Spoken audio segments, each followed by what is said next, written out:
In front of me is ZTE Blade V70 Max, and today I would like to show you how you can add emergency numbers.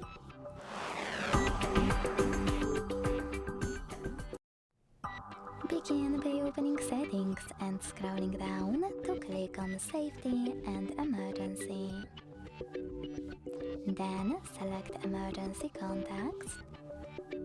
Tap on Add Contact and click on the one you wish to add. Now do exactly the same with all the other ones you need. When you finish, you can hit Reorder at the top right corner, hold chosen contact and pick a place for it by dragging it to the proper one. After your list is perfect, hit Save at the top right corner.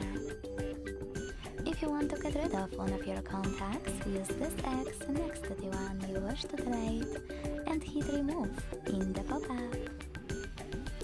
Thanks so much for watching. If you enjoyed this video, don't forget to leave a like, comment and subscribe.